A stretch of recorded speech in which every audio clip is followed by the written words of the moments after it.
Alors, salut à vous, bonjour, j'espère que vous allez bien, j'espère que vous allez tous très bien. Chaque fois qu'il y a comme ça une crise sur le marché, chaque fois qu'il y a comme ça une panique générale sur le marché, suivant la stratégie que tu as choisie dans le domaine d'investissement que tu te trouves, il y a toujours un gagnant qui est content et naturellement il y a un perdant qui va froncer naturellement le visage. Dans la vidéo d'aujourd'hui, j'ai envie de regarder avec toi, avec les deux principales crises qu'on a eues ces derniers temps-ci, qui a été le gagnant en investissement immobilier suivant sa stratégie et qui a été le perdant tout simplement parce que chaque fois qu'il y a un gagnant, il faut aussi qu'il y ait un perdant suivant sa stratégie. Je te retrouve donc comme ça avec les détails croustillants après l'intro.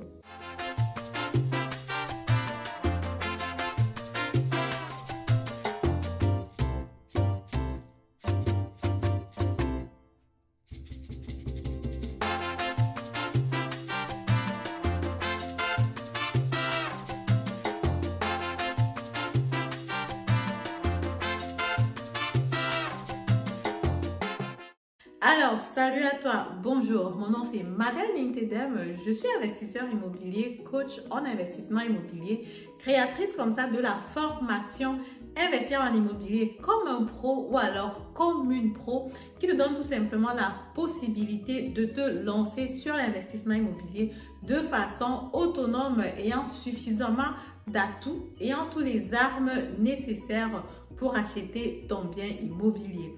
Voilà, la formation te donne accès à un groupe WhatsApp et aussi aux séances de travail qui ont lieu les mercredis de 20h à 22h. Sur mes services, je propose aussi une séance de consultation gratuite de 30 minutes. Tu peux la réserver dans mon calendrier tout simplement. Ensuite, je propose aussi des accompagnements. Selon ce que tu recherches, je peux te proposer aussi des biens immobiliers qui sont dans mon réseau que je regarde avec toi pour voir si ça passe ou pas, pour voir si tu as une possibilité de trouver par exemple un financement à 110% ou alors un financement assez concurrentiel sur le marché. On va donc rentrer sur la première crise qu'on a eue récemment. Tout le monde connaît la crise sanitaire, la fameuse crise de Covid. Comment est-ce que vous l'avez vécu? Vous, naturellement, tout le monde était enfermé à la maison. Les perdants de cette stratégie, c'était vraiment des personnes qui ont investi sur la location saisonnière. Ce sont les personnes qui ont investi sur le long terme, mais en misant sur la location saisonnière. Tout simplement parce que en ce moment-là, c'était difficile d'avoir le cash escompté, attendu quand on faisait l'investissement. Parce que imagine que tu achètes un bien immobilier, disons en 2018 ou en 2019 et tout se passe plutôt bien. Tu as les touristes qui viennent, tu as les étudiants qui viennent, tu as de la fluctuation qu'il y a, il y a des personnes qui viennent et qui partent. Mais en 2020, quand la crise commence, qu'est-ce qui se passe? Les personnes ne voyagent plus, les personnes restent à la maison, les personnes sont cloîtrées chez elles. Et toi, l'investisseur immobilier, parce qu'effectivement, quand tu achètes sur le long terme, en général, tu peux choisir, soit tu fais la location classique ou alors tu fais la location saisonnière. Les personnes qui ont choisi la location saisonnière avaient naturellement un problème en ce moment-là. L'avantage, voilà, c'est que tu peux toujours naturellement rentrer sur la location classique, mais il faut aussi que ce soit possible. Si ce soit un appartement qui est coupé, genre location classique, c'est pas vraiment possible, ça va naturellement être compliqué. Donc du coup, les grands perdants de la crise sanitaire en investissement immobilier, c'est les personnes qui avaient choisi la stratégie l'achat du bien immobilier pour la location saisonnière. Les personnes qui ont choisi par exemple à faire du fix and flip, je pense qu'ils ont un peu paniqué parce qu'effectivement on ne savait pas très bien comment le marché va se comporter, par où ça va aller, mais à la grande surprise de beaucoup de personnes, la mienne aussi, parce que moi j'ai compté qu'en 2020 avec la crise que les prix allaient forcément baisser. Quand il y avait l'information que les personnes pouvaient demander à leurs propriétaires de ne pas prendre le loyer, d'attendre un peu avec minimum 3 mois de loyer, je me suis dit que ça pouvait être la chute en fait de l'investissement immobilier.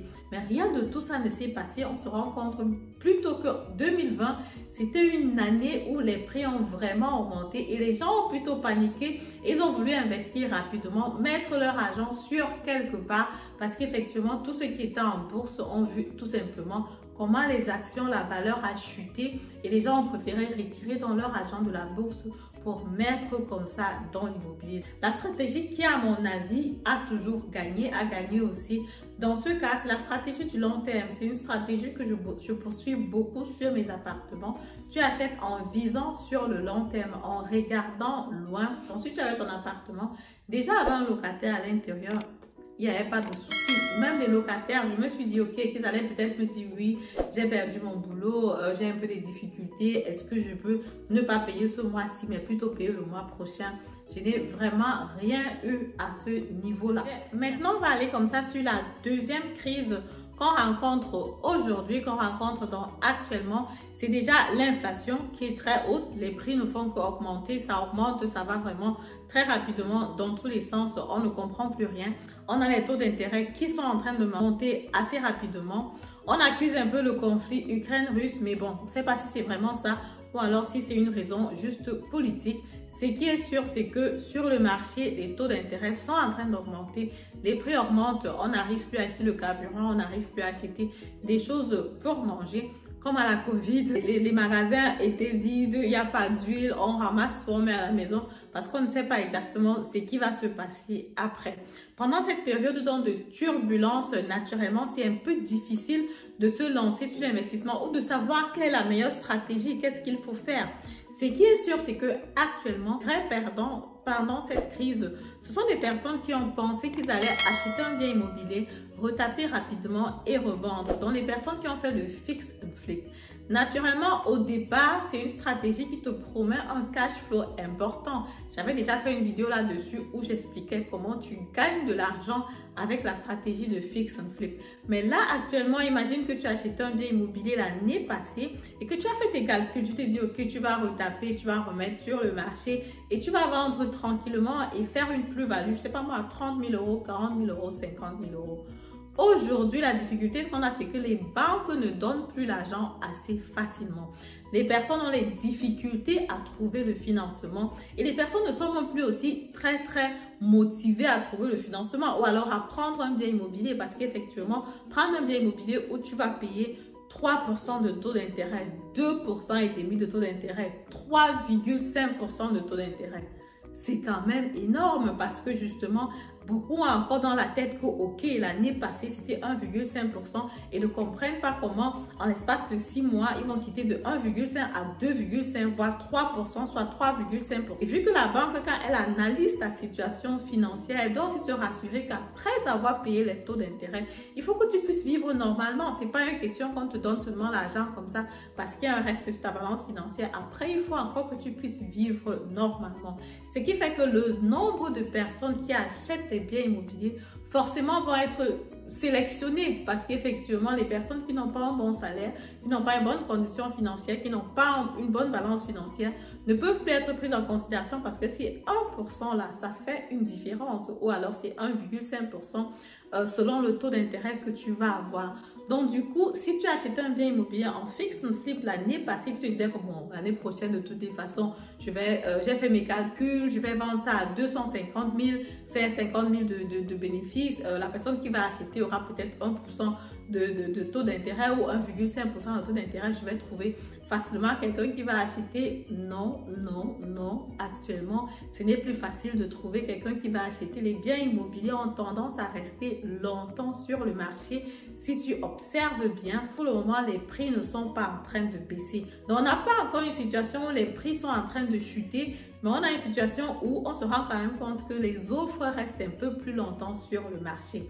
Si tu es dans une situation de fix and flip et que tu voulais vite faire et que tu as peut-être pris un taux d'intérêt variable à la banque juste pour 6 mois comme ça ou pour 1 an, naturellement, tu peux avoir un problème si tu ne trouves pas un acheteur. Si tu trouves un acheteur, naturellement, il n'y a pas de souci. Mais si tu ne trouves pas un acheteur, tu peux te retrouver dans une situation où tu es sous pression et que tu dois vendre rapidement. Et c'est ça, justement, qui n'est pas bien en investissement immobilier. Il ne faut pas être sous pression. Il faut avoir ton bien immobilier du genre que tu sais que tu décides quand tu peux vendre ce bien, ta liquidité te permet toujours et toujours de supporter le bien immobilier sans problème et c'est là où tu es gagnant parce que quand tu es une situation où tu es sous pression, naturellement, tu as tendance à vendre le bien immobilier moins cher et perdre de l'argent. C'est pas vraiment le bon deal, c'est pas vraiment la bonne chose à faire. Le perdant de cette crise actuellement, c'est ceux qui ont pris la stratégie de fix and flip.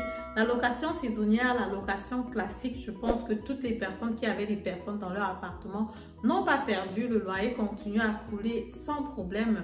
Et ce que je voulais encore ajouter ici, bon, côté location classique, ça peut être un peu difficile à cause de la condition. Voilà, le gaz est un peu plus cher. Il va falloir négocier les frais annexes de chaque locataire en fin d'année, éventuellement augmenter. C'est certainement une discussion que les propriétaires vont avoir avec leurs locataires. Effectivement, moi, je suis toujours d'avis qu'il faut aller sur l'investissement sur le long terme. C'est beaucoup plus de ça que je parle. L'investissement pour la retraite, l'investissement pour la future génération, l'investissement pour prendre la retraite à 40 ans ou à 50 ans, pourquoi pas. L'investissement pour avoir un patrimoine important. L'investissement où tu veux gagner rapidement, comme voilà la location saisonnière, comme on disait tout à l'heure. Tu vois, la crise a vraiment secoué les personnes qui étaient sur cet investissement-là. L'investissement où tu veux gagner rapidement, le fix and flip, il faut toujours donc calculer en ayant une certaine marge de manœuvre parce qu'on ne sait jamais.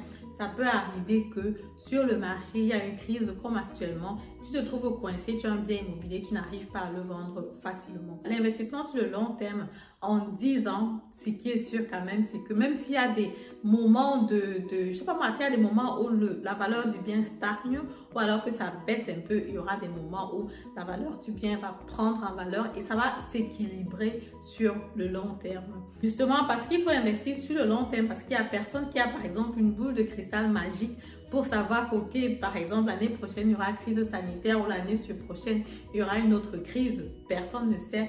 Donc, du coup, visez sur le long terme. Et comme ça, vous êtes sûr que vous allez gagner sur le long terme. C'est donc ce que je voulais partager avec vous dans cette vidéo. Merci de m'avoir écouté. On se dit comme ça. À très bientôt pour la prochaine vidéo. Ciao!